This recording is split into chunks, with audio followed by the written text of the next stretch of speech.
लड़ते किस लिए? आप चुनाव तो जीतने के लिए लड़ते हैं। और जो भले ही आज की तारीख में शिवराज सिंह चौहान उतने पॉपुलर ना हो, लेकिन उनको किनारे करके आप कैसे सोच सकते हैं कि आप मध्य प्रदेश का चुनाव जीत सकते हैं, या वसुंधरा राजे सिंधिया को किनारे करके आप कैसे जीत सकते हैं चुनाव? जितनी भी ताकतें हैं, एकमात्र मास लीडर तो वही है, बाकी तो कोई ऐसा ऐसा जनाधार वाला नेता तो है नहीं, ना तो राजस्थान के अंदर है, ना ही मध्य प्रदेश के अंदर है। आशुतोष, मुझे लगता है कि मास लीडर भले ही ये क्षेत्रीय छत्रप हों अपने इलाकों में, लेकिन बीजेपी और ख़ास तौर पे अमित शाह और जो बीजेपी के अध्यक्ष हैं, उनको ये लगता है कि सबसे बड़ा मास लीडर नरेंद्र मोदी हैं। और वो चूंकि लोकल भी हैं, वोकल भी हैं, ग्लोबल भी हैं, इसलिए मास लीडर के तौर पे उन्हीं को प्रोजेक्ट करने की पूरी कोशिश है। और दरअसल बीजेपी के पास मुझे लगता है कोई बहुत बड़ा विकल्प भी नहीं है इस समय। अगर मध्य प्रदेश की बात करें तो पिछले 18-20 साल से ऑलरेडी सत्ता में हैं, एंटी इनकम्बेंसी का फैक्टर है, उसको काउंटर करने के लिए मोदी को लाया गया। दो नारे बड़े दिलचस्प थे पिछले दिनों जो उछले थे आशुतोष, और जो कहीं ना कहीं बीजेपी का जो आज का स्टैंड है इसको क्लियर करते हैं। जब पिछली बार राजस्थान में वसुंधरा राजे जो है की कमान में बीजेपी हारी थी, उस समय वहां नारा लगा करता था, मोदी तुझसे बैर नहीं, वसुंधरा तेरी खैर नहीं। तो वसुंधरा को टारगेट किया जाता था। अभी जो मध्य प्रदेश में जन आशीर्वाद यात्रा निकाली गई कुछ मोमेंटम बनाने के लिए बीजेपी की तरफ से, तो उसका थीम सॉन्ग रखा गया कि मोदी मध्य प्रदेश के लिए, मध्य प्रदेश मोदी के लिए। तो कहीं ना कहीं मोदी को एक सेंट्रल फिगर के तौर पे एस्टैब्लिश करने की बीजेपी पूरी कोशिश कर रही है। उसके पीछे बहुत सारे कारण हैं, और सबसे बड़ा कारण तो यह है कि मोदी की अप्रूवल रेटिंग 70% कुछ पोल्स में बताई गई है। चंद्रयान की लैंडिंग हुई, G20 दिल्ली डिक्लेरेशन हुआ, महिला आरक्षण हुआ। बीजेपी को लगता है कि कहीं ना कहीं ये चुनाव में, खास तौर पे स्टेट इलेक्शंस में भी मजबूती इनको देगा, इनको पार्टी को एक ग्राउंड देगा। दूसरा, जैसे मैंने कहा, मध्य प्रदेश में एंटी इनकम्बेंसी को काउंटर करने के लिए मोदी फैक्टर की मदद ले रहे हैं, तो राजस्थान में एंटी इनकम्बेंसी क्रिएट करने के लिए मोदी फैक्टर की मदद लेने की कोशिश है।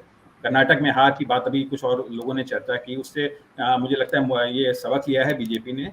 लेकिन जो सबसे बड़ा जो पॉइंट जो दिख रहा है आज की तारीख में, बीजेपी और खास तौर पे नरेंद्र मोदी, अमित शाह को क्षेत्रीय नेताओं पर पक्का और पूरा भरोसा नहीं दिखा है। उनको ये लगता है कि मोदी क्राउड पिलर हैं, ड्राइवर हैं हमारे, उन्हीं की इमेज पे खेलेंगे। और कहीं ना कहीं बेदाग इमेज है उनकी, अब तक किसी करप्शन का कोई केस ऐसा कुछ उछला नहीं है कभी, तो उस पर खेल जाएंगे। दूसरा जो एक मुद्दा एक बड़ा आता है कि जो एक हमारे एक साथी ने भी बोला भी कि बीजेपी में दिक्कत यह है कि मोदी के सामने कोई एक चेहरा इतना बड़ा बन जाए, जिसका कद इतना बड़ा हो जाए, लार्जर देन लाइफ उसकी इमेज बन जाए, शायद ये पार्टी अभी नहीं चाहती।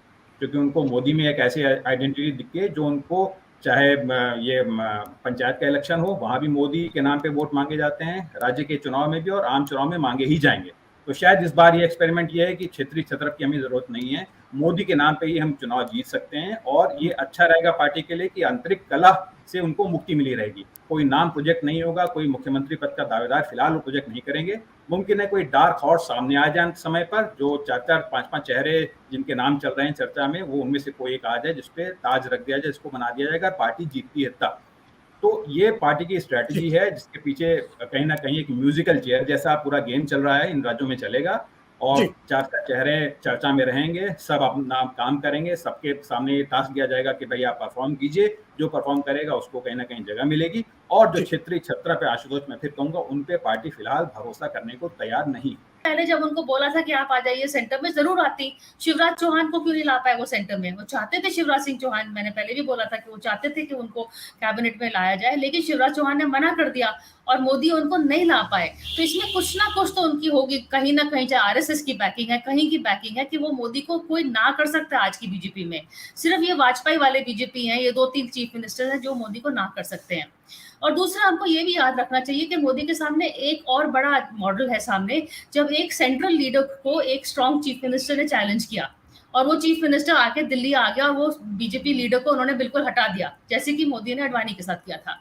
तो अगर सेकेंड रैंक ऑफ लीडरशिप करना पार्टी के लिए अच्छा होता है, लेकिन लीडर के लिए अच्छा नहीं होता, वो उनके लिए खतरा होता है। और आज अगर हम कहें कि मोदी को कहीं से भी चैलेंज आएगा, तो आएगा योगी से। मतलब हम बात करते हैं कि कौन होगा, तो बात होती है योगी की, कौन अपना रैलीज में जा रहा है, जिनको ज्यादा, अगर यूपी में कहीं ऐसी भी रैलियां हैं जहाँ पे योगी का नाम ज्यादा होता है, मोदी का नाम कम होता है, ये भी उनको पता है। अभी मैं नहीं कहती हूँ कि कल Modi will be replace by Yogi, क्योंकि योगी को अभी बहुत करना है प्रैक्टिस, लेकिन वो मोदी 2.0 बनने के, he is on the way to become that, and I am sure Narendra Modi को ये भी जानते हैं।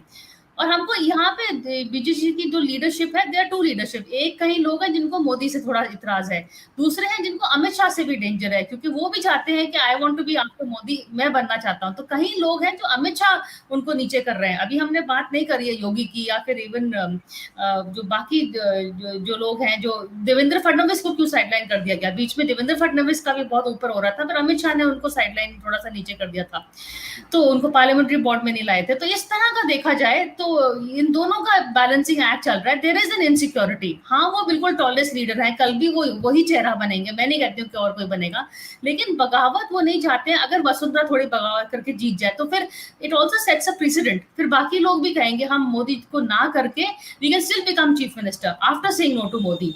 हमको वो लेसन भी तो ये सिखा रहे हैं ना, हमने पाठशाला की बात कर तो फिर ये तरह का बाकी लेसन भी आ रहे हैं। इसीलिए मैं पॉइंट है वाई वो नहीं चाहते हैं कि वसुंधरा को हम ऊपर बढ़ाएं, बिकॉज वसुंधरा ने मोदी को ना करा है, and then to promote her will be sending a wrong message from the strong central leadership. तो इसीलिए शिवराज सिंह और वसुंधरा को थोड़ा नीचे रखा जा रहा है।